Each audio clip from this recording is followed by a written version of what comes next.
Hello everybody. Today's video is very exciting because we're going to get into what it really takes to start the event planning process. Now, this video is step 3 in this video series. And step 1, we talked about creating your vision for your event. What do you want your event to look like, to feel like, setting your goals for your event. Step 2 was creating your budget and finding out how much event can you afford. So in step 3, we are going to really start to get into how you plan this event. And before you can, start picking your food and beverage or start picking, whatever, you're going to have to get your vendors in place. To do that, we need to do something called a request for proposal, or RFP. And requests for proposals are used to send to the vendors that you would like to bid on your event, to help you with your event. So your venue, your caterer, photographer, videographer, even your graphic designer or website person or whatever, whoever you want to hire to help with your event, you can send them an RFP. Now, this can go for either live or virtual events. There are going to be some differences in who you send your RFP to, of course, when you're doing a live or virtual event, but this information will still be pertinent to either type of event. All right, so let's get into it. For your RFP, you will need certain information to make sure that the people that you're sending this RFP to will know as much about your event as possible. So the things that go into your RFP. Number 1 is your contact information. So they need to know how to contact you in case they have any further questions, and that will be your name, your company, your title within the company, your phone number, and your email address at the very least. Number 2, they're going to need a description of your event. What is this event about? What are the demographics? If there has been some previous event, if this is like the second or third annual of this event, then make sure to put that in there so they know that you have a history of this event. The next thing that you need to do, put in your proposal, if it is necessary, is your room nights. How many rooms would you need each night of your event? And that is only necessary if you are having an event that requires that, of course. Then you're going to put in your draft agenda. And this doesn't have to be your final agenda. It's just to give the vendors an idea of the flow of the event, okay?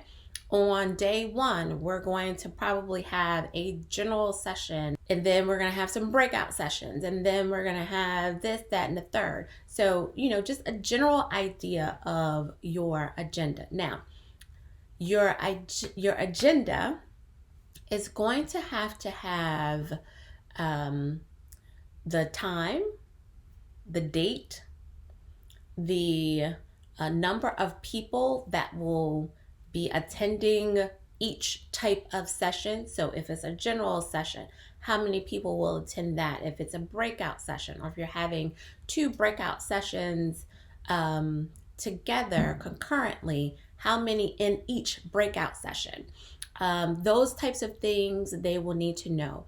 If you're going to have food and beverage, they will definitely need to know what time you would like to serve breakfast, what time you would like to serve lunch, and approximately how many people are going to be having breakfast or lunch or whatever. And that definitely will help your caterer determine how much food you're going to need. It will help your, if you're doing it in a conference center or a hotel ballroom, then they will need to know for their banquets how much food then they have to prepare and when they have to set up and all that type of thing that will go into their proposal. So that's the agenda. Next, you will have to tell them when their proposal is due back to you, and if you would like for them to contact you a certain type of way. Say, I would like for you, if you have any questions, contact me at my email address, or the best way to contact me is via phone. So after you've gotten all your information together, after you've written your RFP, now it's time to send it out. If you're sending it out to vendors like caterers, photographers, videographers, etc., then you choose the best 5 that you can find within your budget and send it to them. You may want to call them first and talk to them about the event and make sure you get a good feel for them, and then decide to send it to them. Now, if you are sending your RFP to a venue, then you could do the same thing. Do your research, find the best 5 or 6 venues that you would like to send your RFP to, or you can utilize your local convention visitors bureau, or CVB. A CVB is there to promote the venues in that area. Most cities, and some suburbs even have their own CVBs. So Google it, or search for it and see where your CVB is. And you might want to give them a call first, and then they will help guide you to, maybe where to send your RFP, or they may even help and send the RFP out themselves. So that is a good way for you to make sure that you get as wide a range within your budget as possible.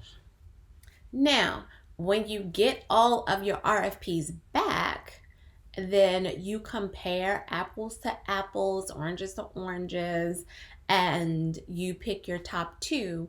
And those are the 2 that you start to negotiate with.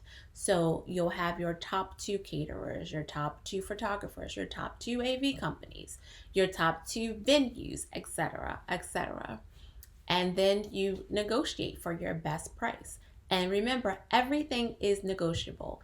And do not tell them what your overall budget is. That is probably going to be the very first question they ask you is, so what's your budget for this? And it may sound very friendly and nice, but they're trying to see how much they can charge you. If you say your budget is $5,000 for catering, guess what? Their proposal is probably going to be $5,000. So don't tell them what your budget is. The purpose of your RFP is to send it out to all the vendors that you can and let them know you're not the only one that I'm sending this to. So please give me your best and your final offer, because I'm only going to take the best of the best. I will talk to you soon. Have a wonderful day. Bye.